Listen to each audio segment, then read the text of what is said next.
An extract from David Clarke's book, The Fall, Desperation and Recovery, Chapter 12, Part 2. Chapter 12 continued, or as I say, rock and real music. Rock music, a cure or cause of manic highs and lows. I found that making music helped relieve my stress and fears, and so I decided to record and release a single that I had written for Nurse Ratched. I had practiced this song on my guitar and sung it at home for weeks, and then one night, when listening to a group called The Shack at Murphy's Bar in Southampton, I asked if I could play and sing the song at their gig, informing them that I was Dave Clarke from the 60s.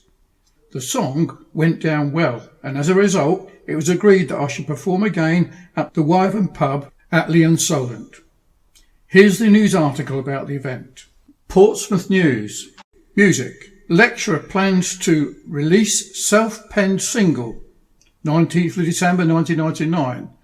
Electronics teacher has sparkling interest in pop, by Richard Hargreaves. The News. He almost shares the same name as the 1960s pop legend, and Fareham College lecturer hopes to follow him to the charts. By day, the 50-year-old teaches electronics, but hopes that he will take a back seat in the year 2000 as he prepares his release single. When the song came to his head, the guitarist decided it was too good to be forgotten about and felt it just had to be recorded. Dave of Hailing Close turned a pub into a recording studio as he set down the disc Can You Remember, a song he believes is a surefire hit. After toying with the idea of sending the song to Paul McCartney, he decided to record it himself with 4 friends and students from Fareham College in 1999, the Dave Clarke 5. The Wyvern pub at Leon Solent provided the settings, and its regulars, the audience, as Can You Remember was captured for the first time at the local duo Shack. I believe it's a good song and worth recording, said Dave. I wrote the song for my wife. Everybody I know and have played it to thinks it's a real good song. It has gone down well. Dave of Hailing Close Fareham followed the Shack around for the past couple of months, bringing an entourage with him, and sometimes joins the band. And his name has led to a few people think he's the real Dave Clarke, whose band, the Dave Clarke 5, had its hits more than 30 years ago with songs like Bits and Pieces and Catch Us If You Can. Because it's been so long since the band was around, you can get away with it, Dave added. The true 1960 pop star didn't have an E on the end of his surname, and according to the Shack, probably a little bit more tuneful. But they were impressed at the lecturer's charismatic stage performance whipping up the crowd. For the lead singer, Ian Hamilton, Friday's recording was the first live performance he sung. He, Dave and friends have practiced for weeks. It's a very catchy song and I like to think it will be successful. Recording it is a bit of a step, but Dave is always going on about Dave Clarke and added,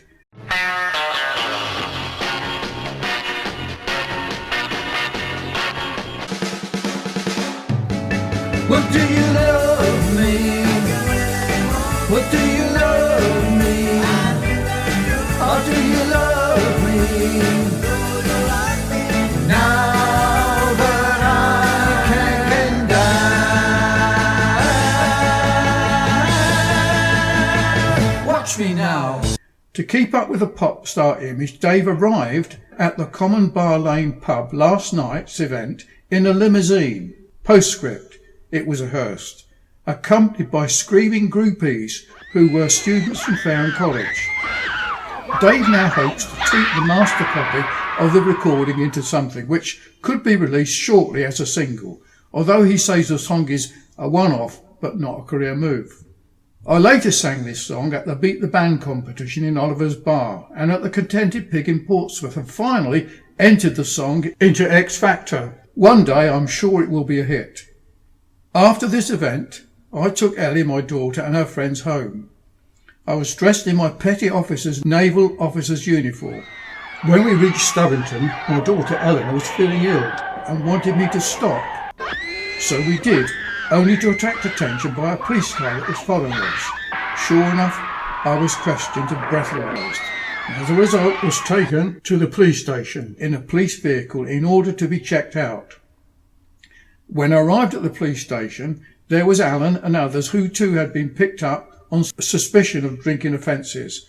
The police assumed I was a naval officer and suggested I wait at the end of the line to be tested for excessive alcohol in my blood, and by the time I was checked, I was okay and allowed to go. I'm sure the police did that out of respect for the fact that I was a naval officer. I was alone that Christmas, 1999, but that didn't deter me, and I decided to invite my children's headmistress, Miss Bullhead of Henry Court School, to our Christmas celebration at the church in Farlington. So I killed two birds with one stone, so to speak. I designed a Christmas card with pictures of all my children on the front cover and sent it to her.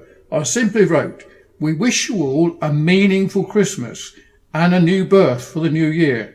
St. John 3 verse 5 to 7. Dave Clark, children and friends are inviting you to our Christmas celebration at the Hilton International Hotel in Farlington. And there's a picture of Mum, Dad and the children, Isaac, Esther, David and Eleanor and Rebecca too. Needless to say, when my children found out that I'd written like this to their headmistress, they were so embarrassed and haven't got over it to this day. Anyway, Miss Bullhead was rather pleased to receive the card and wrote to me to thank me for the invite, so it couldn't have been that bad, could it? Anyway, Rupert Bear helped David's dream come true. During this time of making music, my mind was very active and learning new things. I just learned how to scan colour pictures into a computer and print in colour. So, armed with this skill, I put together a storybook using Rupert Bear cartoons to illustrate and express my wish and desire to sing my song to Silver Girl at Christmas Day. I put this song together and sent it along with the music CD to my 3-year-old daughter Rebecca for that Christmas of 2000. It took me a year, however, to devise a means of getting Silver Girl to hear the song. This is what I did. I wrote a story using Rupert Bear pictures to form a book, which tells of how Rupert Bear helped David to form a band and to sing his song. Example, there's the picture. Rupert is a lovely bear, he's always kind and always fair. When David was a little boy, he told his dream to Rupert Bear. The whole story tells how Rupert Bear got together students from David's classes at Fareham College to form a band. The song was sung and recorded on a CD and sent to his daughter along with the story to be read and heard on Christmas Day, the year 2000. Following this event, I took interest in my students' activities. They had formed a rock band called Desperate Measures and wanted help to promote themselves and getting bookings for their musical gigs. They were very happy for me to manage them and to do all the promotions. I'm sure this new interest was driven as a result of a reaction to the problems I was facing in my marriage.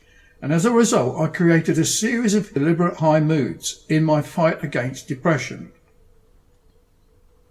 I came up with the idea of creating publicity for the band. One member of the band was to live in a coffin for a week and let people know all about it, and be carried each day to the various eating places in Fareham to be fed free meals for 7 days. They would also enter the Beat the Band competition held at Oliver's Bar in Gosport in May the 5th, 2000. It was agreed, and I began to make the necessary arrangements and entered the band for the competition. I built the coffin at Fareham College and painted it black, wrote on the side the advertised event. Then drove around Fareham and districts with the coffin tied to the roof of my yellow Fiesta car. However, news of this event brought so much publicity that the member of the band, Mark Rogers, who was to sleep in the coffin, had second thoughts about being involved. He bottled out, saying he might lose his job seeker's allowance and housing benefit was stopped if he was not available for work. So the band cancelled the planned event. My response to this was to recruit others to form the band. So I took the coffin to Fareham College, stood it in the main hall at the beginning of the day, and stopped the first likely looking lad to pose in the coffin. It turned out he was a guitar player called Gavin from Portchester. He was chosen to play the lead in our new band, Dave Clark and the Resurrection, from the 60s. Here's Dave Clark in the coffin, and there's Mick Fisher, the bass guitarist in the band. I eventually got permission for the principal to put the coffin in the hall, but then he had second thoughts and asked me not to do it. However, it was too late. The photograph had already been taken, and as you can see, as though it was made for Gavin. I formed the band with Gavin, Maurice Govern, Mike Fisher, Vince from Gosport, and me singing. It was during this time that Mark Rogers, the main man in the band, who had to sleep in the coffin for the week, was working at my home at 11 Hayling Close. It was a night that I was off to recruit Sarok dancers for the musical event at Gosport. I was now at Basingstoke, some 30 miles away from my home. Then I got a call to say my house was on fire. I asked Mark, was everyone safe? And was told yes, and the fire brigade and the police were called. I was told David and Ellie had escaped, but apart from the kitchen being burnt out, they were all okay. Here is the news article. Blaze may have been avoided if batteries had been fitted to the detector's fire alarm. Here's a picture of Mark with the battery missing. I realised there was nothing to gain by rushing home because all was in control, so I stayed the rest of the evening and asked the Sarok dancers to see if they could dance Sarok to my music, Can You Remember, in the streets at Gosport, which I had recorded on my Sony mini disc recorder.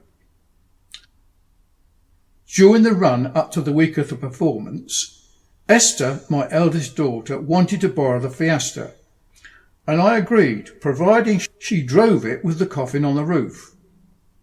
I'm not sure, as I can't remember, if she did drive the car, but the following day the coffin had been stolen.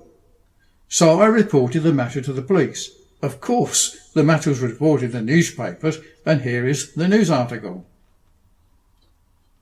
So not to be deterred, it was some days after the coffin had been recovered and were back in business, so to speak. Here's the news report of the finding of the coffin.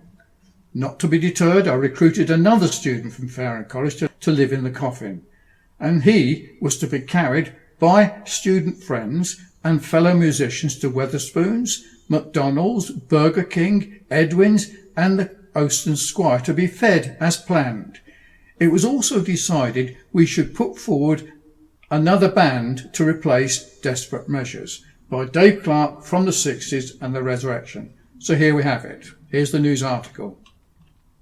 The band was formed and we performed as planned, singing the song Rebecca's Field, My Resurrection and Can You Remember.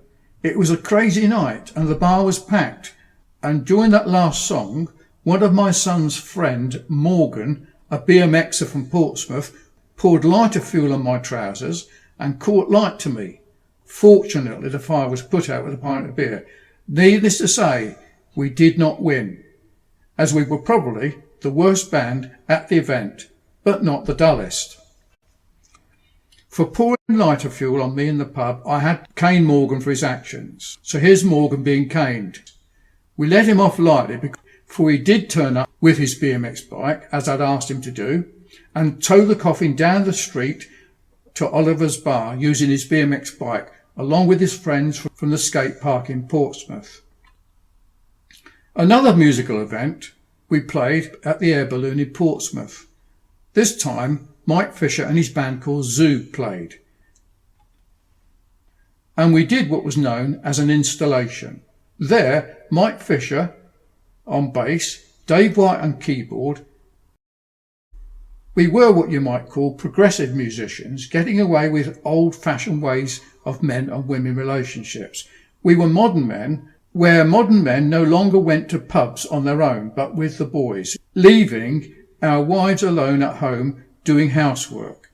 But we took our wives with us, so they could come as well, provided they did the ironing in the pub. To watch all those videos and stories spoken about in this video, go to the Clark Family Archive Internet Archive Library at www.archives.org/documents/@David Dolores.